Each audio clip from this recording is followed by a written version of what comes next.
नमस्कार। प्रादेशिक समाचार के साथ मैं चंदन कुमार कौंडिल्य। पहले मुख्य समाचार। प्रधानमंत्री ने राजस्थान में जल जन अभियान का किया उद्घाटन। कहा, देश की विशाल जनसंख्या के कारण जल सुरक्षा हमारे लिए एक बड़ी चुनौती।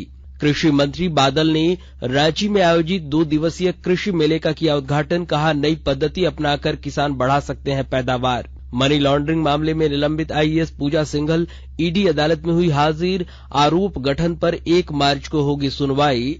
और रांची में कल से 3 दिवसीय सांसद खेल महोत्सव का आगाज। केंद्रीय कोयला मंत्री प्रहलाद जोशी करेंगे उद्घाटन। केंद्रीय मंत्री अर्जुन मुंडा और निशित प्रामाणिक भी रहेंगे मौजूद। और अब समाचार विस्तार से।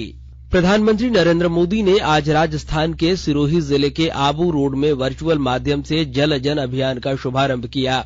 इस दौरान उन्होंने कहा कि जल जन अभियान ऐसे समय में शुरू किया जा रहा है जब पूरी दुनिया में पानी की कमी को भविष्य के संकट के रूप में देखा जा रहा है।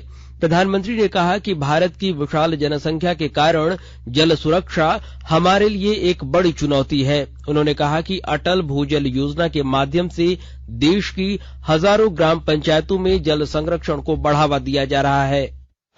देश की हजारों ग्राम पंचायतों में अटल भूजल योजना के जरिए भी जल संरक्षण को बढ़ावा दिया जा रहा है। देश के हर जिले में 75 अमृत सरोवर के निर्माण का अभियान भी जल संरक्षण की दिशा में बड़ा कदम है। साथियों, हमारे देश में जल जैसी जीवन की महत्वपूर्ण व्यवस्था पारंपरिक रूप से महिलाओं के हाथ में रही है। आज देश में जल जीवन मिशन जैसी महत्वपूर्ण योजना का नेतृत्व भी पानी समिति के माध्यम से गांव में हमारी माता बहनें ही कर रही हैं।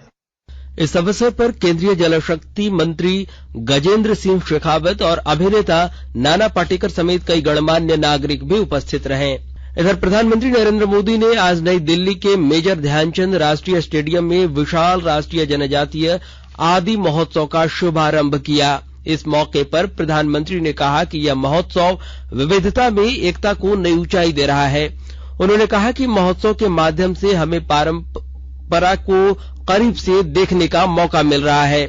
इस दौरान जनजातीय मामलों के केंद्रीय मंत्री अर्जुन मुंडा ने कहा कि प्रधानमंत्री नरेंद्र मोदी के आह्वान पर इस वर्ष को मिलेट ईयर के रूप में मनाया जा रहा है। 27 तारीख तक चलने वाले आदि महोत्सव में 28 राज्यों और केंद्र शासित प्रदेशों के 1000 जनजातीय कलाकार आदि महोत्सव में भाग ले रहे हैं।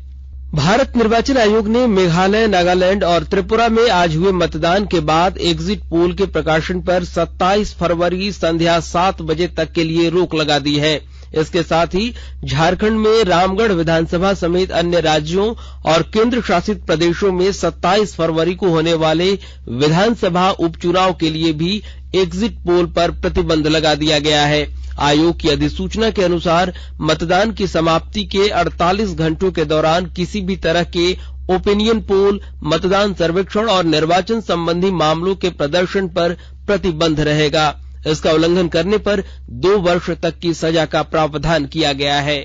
इधर कृषि मंत्री बादल ने भारतीय कृषि अनुसंधान परिषद राष्ट्रीय द्वितीय कृषि संस्थान परिसर में आयोजित 2 दिवसीय कृषि मेला सह प्रदर्शनी का उद्घाटन किया। इस दौरान उन्होंने कहा कि किसानों में वैज्ञानिक सोच को बढ़ावा देने की जरूरत है ताकि वे नई पद्धति को अपनाकर अधिक से अधिक उपज हासिल कर सकें। कृषि मंत्री ने कहा कि रांची में स्थित इन संस्थानों में झारखंड ही नहीं बल्कि दूसरे राज्यों के किसानों को भी कृषि तकनीक की जानकारी दी जाती है। उन्होंने कहा कि संस्थान से कृषि तकनीक लेकर बड़े पैमाने पर कृषकों के जीवन में बदलाव आया है। आज आप देख रहे हैं न सिर्फ इस देश से विदेश से भी लोग हमारे संस्थान से प्रशिक्षण लेकर न सिर्फ एक जिंदगी, हजारों जिंदगानियों को जिंदा कर रहे हैं, नाम कमा रहे हैं, खुद अपना भी नाम ऊंचा कर रहे हैं, अपने देश का भी नाम ऊंचा कर रहे हैं, अपने राज्य का भी नाम ऊंचा कर रहे हैं और हम उन सब पर गर्व करते हैं। इस दौरान कृषि मंत्री ने वैसे किसानों को भी सम्मानित किया जिन्होंने कृषि के क्षेत्र में एक अच्छा मुकाम हासिल किया है। मौके पर श्री बादल ने विभिन्न स्टॉलों का निरीक्षण भी किया। और आकाशवाणी के ताजा तरीन समाचारों के लिए आप हमारी वेबसाइट newsonair.com पर लॉग इन कर सकते हैं। ताजा समाचार Twitter handle @AIR News Alerts और Facebook page all India radio news पर भी उपलब्ध है। मनी लॉन्ड्रिंग मामले में निलंबित आईएएस पूजा सिंघल आज ईडी की विशेष न्यायाधीश प्रभात कुमार शर्मा की अदालत में सशरीर हाजिर हुई। इस दौरान उनके अधिवक्ता ने कोर्ट से आग्रह किया कि आरोप गठन के बिंदु पर सुनवाई के लिए समय दिया जाए। इसके बाद न्यायालय ने आरोप गठन के लिए सुनवाई की तिथि 1 मार्च निर्धारित की है। पूजा सिंघल फिलहाल सुप्रीम कोर्ट से अंतरिम जमानत मिलने के बाद न्यायिक हिरासत से बाहर हैं। पलामू जिले के पांकी क्षेत्र में कल 2 गुटों के बीच हुई झड़प और पथराव के बाद फिलहाल स्थिति नियंत्रण में है। पूरे इलाके में धारा 144 लागू है और इंटरनेट सेवा भी बंद कर दी गई है। यहां वरीय आईपीएस अधिकारी इंद्रजीत मेहता के नेतृत्व में 1000 से ज्यादा जवानों को तैनात किया गया है। डीआईजी, उपायुक्त और पुलिस अधीक्षक समेत कई अधिकारी पूरे इलाके में कैंप कर रहे हैं। इधर भाजपा विधायक दल के नेता बाबूलाल मरांडी ने पांकी की घटना की निंदा की है। उन्होंने रांची स्थित पार्टी कार्यालय में आयोजित प्रेस वार्ता में कहा कि राज्य सरकार पूरी तरह से वोट बैंक के लिए सांप्रदायिक हिंसा में ढकेलने का प्रयास कर रही है। श्री मरांडी ने कहा कि जिस तरह से उन्माद बढ़ रहा है, ऐसे में राज्य का विकास नहीं हो सकता है। देवघर में शिव बारात के आयोजन के दौरान धारा 144 लागू करने के खिलाफ सांसद निशिकांत दुबे की ओर से झारखंड उच्च न्यायालय में दाखिल जनहित याचिका की सुनवाई कल होगी। यह सुनवाई हाईकोर्ट के acting chief justice Aparesh Kumar Singh की अध्यक्षता वाली खंडपीठ में होगी। सांसद ने देवघर जिला प्रशासन द्वारा शिव बारात को लेकर धारा 144 लगाए जाने के विरोध करते हुए इस आदेश को निरस्त करने का आग्रह किया है। केंद्रीय कोयला मंत्री प्रहलाद जोशी कल रांची में आयोजित सांसद खेल महोत्सव का उद्घाटन करेंगे। मौके पर मुख्य अतिथि के रूप में जनजातीय मामलों के केंद्रीय मंत्री अर्जुन मुंडा, जबकि खेल राज्य मंत्री निशित प्रमाणिक विशिष्ट अतिथि के रूप में मौजूद रहेंगे। सांसद संजय सेठ ने बताया कि 19 फरवरी तक चलने वाले इस खेल महोत्सव में रांची लोकसभा क्षेत्र के 3000 से अधिक खिलाड़ी शामिल होंगे। सहाय योजना के तहत राज्य सरकार की ओर से आयोजित खेलकूद प्रतियोगिता का आज आगाज हो गया। 18 फरवरी तक चलने वाले इस प्रतियोगिता का उद्घाटन शिक्षा मंत्री जगन्नाथ महतो ने किया।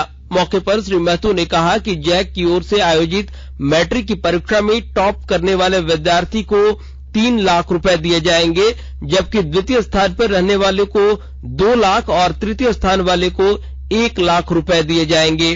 प्रतियोगिता में उग्रवाद प्रभावित 5 जिलों पश्चिमी सिंहभूम, सरायकेला खरसावां, खूंटी, सिमडेगा और गुमला के 520 प्रतिभागी भाग ले रहे हैं। मौके पर खेल निदेशक सरोजनी लकड़ा समेत खेल जगत से जुड़े कई गणमान्य लोग भी मौजूद थे। एमएसएमई विकास कार्यालय रांची की ओर से बोकारो स्टील प्लांट के मानव संसाधन विकास भवन में आयोजित संवर्धन एवं विपणन कार्यशाला को उद्यमियों ने काफी उद्देश्यपूर्ण बताया है। राष्ट्रीय स्तर की इस 2 दिवसीय कार्यशाला में उद्यमियों ने बताया कि विशेषज्ञों की राय और जैम पोर्टल की तकनीकी जानकारी से अवगत होने के बाद उन्हें अब अपने उद्योग धंधे को लेकर चिंता कम हो गई है। और अब संक्षिप्त खबरें। रामगढ़ की जिला निर्वाची पदाधिकारी सह उपायुक्त माधवी मिश्रा ने जिले के सभी पेट्रोल डीजल पंप संचालकों को 27 फरवरी तक पेट्रोल और डीजल का भंडारण आवश्यकता अनुसार सुरक्षित रखने का आदेश दिया। भारतीय कृषि अनुसंधान परिषद ने बिरसा कृषि विश्वविद्यालय को हाल ही में पंजीकृत उसकी 2 सुकर नस्लों बांडा एवं पूर्णिया के लिए पंजीकरण प्रमाण पत्र प्रदान किया है। राजधानी रांची समेत राज्य के विभिन्न जिलों में कृषि शुल्क विधेयक के विरोध में आयोजित बंद का आज दूसरे दिन भी असर देखा गया। सरायकेला व्यवहार न्यायालय ने एक निजी विद्यालय के संचालक मुन्ना प्रसाद को उसके स्कूल की ही शिक्षिका के साथ दुष्कर्म मामले पर पॉक्सो एक्ट के तहत उम्र कैद एवं 25,000 रुपए का जुर्माना लगाया। और अंत में मुख्य समाचार एक बार फिर। प्रधानमंत्री ने राजस्थान में जल जन अभियान का किया उद्घाटन। कहा, देश की विशाल जनसंख्या के कारण जल सुरक्षा हमारे लिए एक बड़ी चुनौती। कृषि मंत्री बादल ने रांची में आयोजित 2 दिवसीय कृषि मेले का किया उद्घाटन। कहा, नई पद्धति अपनाकर किसान बढ़ा सकते हैं पैदावार। मनी लॉन्ड्रिंग मामले में निलंबित आईएएस पूजा सिंघल ईडी अदालत में हुई हाजिर। आरोप गठन पर 1 मार्च को होगी सुनवाई। और रांची में कल से 3 दिवसीय सांसद खेल महोत्सव का आगाज। केंद्रीय कोयला मंत्री प्रहलाद जोशी करेंगे उद्घाटन। केंद्रीय मंत्री अर्जुन मुंडा और निशित प्रमाणिक भी रहेंगे मौजूद। इसके साथ ही आकाशवाणी रांची से प्रादेशिक समाचार का ये बुलेटिन समाप्त हुआ। नमस्कार।